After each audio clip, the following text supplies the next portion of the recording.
Political science से MA किया।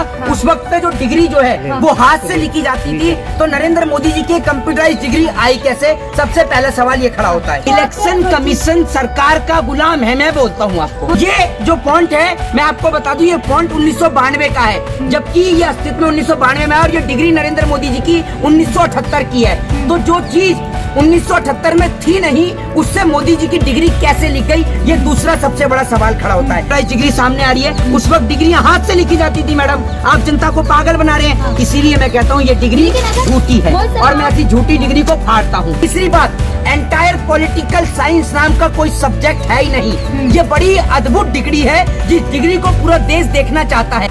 देखिए, सबसे पहली बात मैं आपको बता दूं कि प्रधानमंत्री नरेंद्र मोदी जी की जो डिग्री है वो कंप्यूटराइज डिग्री है, जबकि नरेंद्र मोदी जी ने जब एंटायर पॉलिटिकल साइंस से एमए किया, उस वक्त पे जो डिग्री जो है वो हाथ से लिखी जाती थी, तो नरेंद्र मोदी जी की कंप्यूटराइज डिग्री आई कैसे? सबसे पहला सवाल ये खड़ा होता है।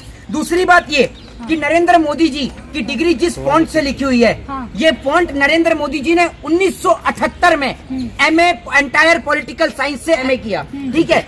ये जो फॉन्ट है मैं आपको बता दूं, ये फॉन्ट 1992 का है, जबकि ये अस्तित्व में 1992 में है, और ये डिग्री नरेंद्र मोदी जी की 1978 की है।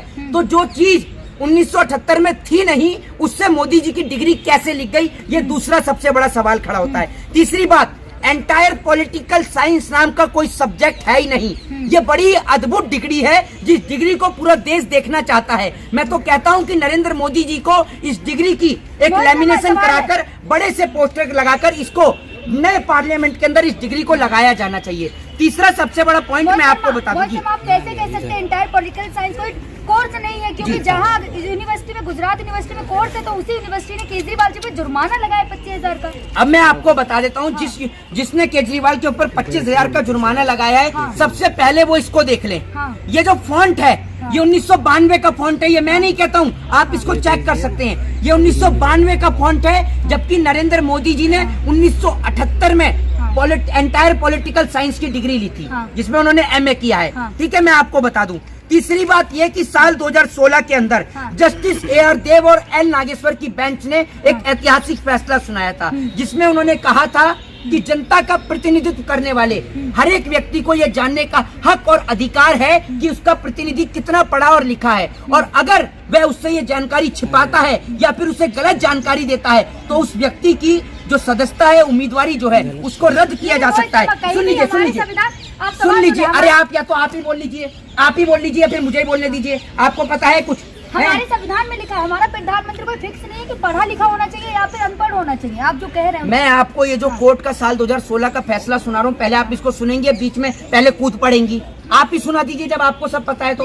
अगर आपको सब कुछ पता होता ना, सुन लीजिए, इस देश की मीडिया सिर्फ मोदी जी को दिखाती है कि मोदी जी कैसे मगरमच्छ पकड़ते हैं, कैसे मोर को दाना डालते हैं। आप कभी मोदी जी से ये नहीं पूछते कि मोदी जी आप जो देश बेच रहे हैं, ये कोई आपके पिताजी को दहेज में देके चला गया था? इसको छोड़िए, डिग्री पे आइए, ठीक है। उसके बाद कोर्ट ने एक ऐतिहासिक फैसला दिया, जिस ऐतिहासिक फैसले के बाद इसी क्रम में अदालत ने जो है मणिपुर कांग्रेस के एक MLA जिनका नाम पृथ्वीराज था, उनकी उम्मीदवारी को रद्द किया, यह कहते हुए कि उन्होंने अपनी शिक्षा की गलत जानकारी जनता को दी है, जिस कारण कांग्रेस के एक MLA जो कि मणिपुर से थे, उनकी उम्मीदवारी को रद्द किया गया। अब सवाल ये खड़ा होता है कि नरेंद्र मोदी जी की ये डिग्री, जो कि फर्जी डिग्री है, जिसका फॉन्ट 1992 का है। डिग्री फर्जी कहने वाले मोहित शर्मा। अरे यार, आप एक बात मुझे बताइए, आप पागल हो चुके हैं, आपका दिमाग खराब है। इसका फॉन्ट कब का है? इसका फॉन्ट कब का है?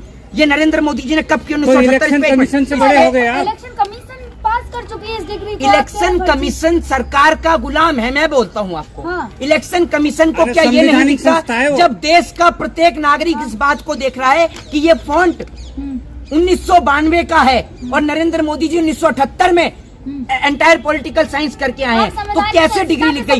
दूसरी बात ये, हाँ बिल्कुल खड़ा कर रहा हूँ, बिल्कुल खड़ा कर रहा हूँ, मेरे को कोई डर नहीं है, मैं खुलेआम मैं एविडेंस के साथ में सवाल खड़ा कर रहा हूँ। और अगर मेरे ऊपर कोई केस भी करेगा तो मैं कोर्ट में चैलेंज करके दिखाऊंगा और पूछूंगा कोर्ट से कि क्या 1978 में जिस वक्त पे नरेंद्र मोदी जी ने डिग्री हासिल करी, क्या उस टाइम पर कंप्यूटराइज डिग्री थी, जो ये कंप्यूटराइज डिग्री सामने आ रही है, उस वक्त डिग्रियां हाथ से लिखी जाती थी मैडम। आप जनता को पागल बना रहे हैं, इसीलिए मैं कहता हूँ ये डिग्री झूठी है और मैं ऐसी झूठी डिग्री को फाड़ता हूँ। सबसे पहली बात, आप जिस डिग्री की बात कर रहे हैं, अगर ये डिग्री फर्जी है, अगर साबित हो जाता है तो क्या होगा? क्या मोदी जी की सदस्यता भी जाएगी? नरेंद्र मोदी जी की सदस्यता भी रद्द होनी चाहिए। इसके साथ साथ नरेंद्र मोदी जी के ऊपर 420 धोखाधड़ी का मुकदमे के साथ साथ इनको जेल की सजा भी होनी चाहिए। नरेंद्र मोदी एक ऐसे व्यक्ति हैं कि एक था नटवर लाल, जिसने ताजमहल बेचा, जिसने पार्लियामेंट को भी बेचा। ये है आधुनिक काल के नटवर लाल, जो कि देश को बेचने चले हैं। और देश को बेचने नहीं चले हैं, देश की संपत्तियों को बेच भी दिया है। उसके बाद में ये नटवर लाल जी कहते हैं कि पिछली सरकारों ने बनाया क्या है? भैया, जिनको आप बेच रहे हैं वो आपको कोई दहेज में नहीं देकर गया, वो पिछली सरकारें ही बनाकर गई हैं जिनको आप बेच रहे हो। तो आपने सिर्फ, सुन लीजिए, आपने सिर्फ शौचालय बनाया है। अगर उस शौचालय को कोई खरीद रहा हो तो आप बता दीजिए। आपके राज में न तो भारत देश सुरक्षित है, न भारत देश का जवान सुरक्षित है, न भारत देश का किसान सुरक्षित है। आप ये सोच लीजिए, चाइना को लाल आंख दिखाने वाले प्रधानमंत्री नरेंद्र मोदी आज चुप बैठे हैं, जब अरुणाचल प्रदेश के अंदर चाइना ने 11 जगहों के नाम बदल दिए तो मोदी जी के मुख से, उनके मुंह से आवाज नहीं निकल तो रही है। क्या जिस तरीके से राहुल गांधी की सदस्यता गई है, क्या मोदी जी की भी जाएगी?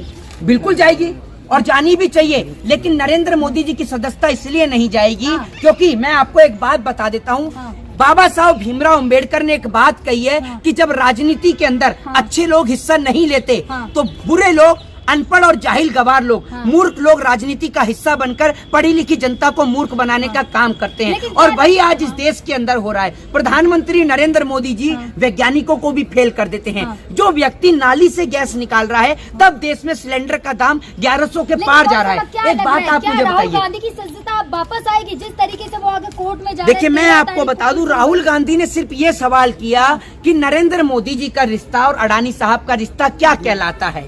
ठीक है, एक नाटक भी है कि ये रिश्ता क्या कहलाता है, तो हमने भी पूछ लिया कि मोदी और अडानी का रिश्ता क्या कहलाता है। लेकिन मोदी और अडानी का रिश्ता नरेंद्र मोदी नहीं, शर्मा शायद आपको पता ही नहीं है, आप इतना अरे मुझे पता है, सुन लीजिए, मुझे पता है राहुल गांधी का जो केस है वो इस बात को लेकर है कि कर्नाटक में उन्होंने मोदी समाज को लेकर जो बोला है। एक बात आप मुझे बताइए, ये मैं नहीं कहता हूँ, ये एक मैं आपको बता दूं, ये खबर है जो अमर उजाला में छपी थी, जिसमें साफ तौर पर लिखा है कि सबसे बड़े 10 रईसों की दौलत इतनी है कि 25 साल तक, जी हाँ 25 इयर्स तक देश का प्रत्येक बच्चा फ्री एजुकेशन यानी मुफ्त में शिक्षा ले सकता है। आप सोच लीजिए, इतना पैसा देश के 10 रईसों के पास है। सरकार अगर, मैं आपको बता दूं, सरकार अगर इनकी कर पर यानी इनकी संपत्ति पर अगर टैक्स लगाना शुरू कर दे तो 5.81 करोड़ रुपया इनके एक साल में कमा सकती है, इनकी संपत्ति के ऊपर टैक्स लगा के, जो कि भारत के स्वास्थ्य बजट का, सुन लीजिए, भारत के स्वास्थ्य बजट का 3.25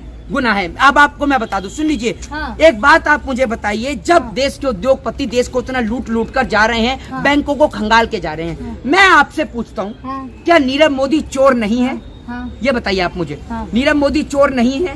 ललित मोदी चोर नहीं है? ये सब के सब चोर हैं जो बैंकों को भी बोला है कि अब केस करेंगे राहुल गांधी के ऊपर, उनके पास अगर मैं आपसे बोलता हूँ, अगर नीरव मोदी और ललित मोदी में दम है तो केस करना तो दूर की बात, एक बार आकर दिखाएं भारत देश के अंदर। अगर मोहित शर्मा ने लंदन में केस करेंगे और देश की सरकार ये उनको हाथ तो लगा कर दिखाए, या लंदन के किसी ऑफिसर में हिम्मत हो तो राहुल गांधी पे हाथ लगा के दिखाए, फिर दिखाएंगे मोहित शर्मा में ताकत कितनी है। एक बात आप मुझे बताइए, बिल्कुल करेंगे, बिल्कुल करेंगे। एक बात आप मुझे बताइए, जब लंदन की, जब इंडिया की सरकार उस भगोड़े नीरव मोदी को यहाँ से लेकर नहीं आ पा रही लंदन से, तो एक बात बताइए, भारत देश की सरकार राहुल गांधी को वहाँ भेज देगी? आपको लगता है? अरे करे तो नीरव मोदी, सुन लीजिए, चोर मौसेरे भाई, सुन लीजिए, चोर मौसेरे भाई, घर में नहीं खाने को चलिए अम्मा भुनाने को। जिनके घर शीशों के हुआ करते हैं ना मैडम, वो दूसरों के घर में पत्थर नहीं मारा करते। नीरव मोदी खुद चोर है, नीरव मोदी चोर है, और ये चोर था, चोर है और चोर रहेगा जब तक देश का पैसा नहीं चुकाएगा। जी, नीरव मोदी ये बोल रहे किसी अदालत से मेरे को सजा नहीं मिली है। हाँ, बैंक का जो पैसा तुम लेकर गए हो, एक बार फिर देश में क्यों नहीं आते? भगोड़े हो अगर तुम, अरे तो देश में तो आकर दिखाओ। अगर देश की जनता जूते मार मार के तुम्हारा सर गंजा ना कर देना तो बात रही, आकर तो दिखाओ देश में। इसलिए मैं आपसे कहता हूँ, कांग्रेस के खिलाफ बहुत सबूत है उनके पास। अरे तो आ जाए भाई देश में, आकर दिखाए ना सबूत। जय हिंद, जय भारत, वंदे मातरम।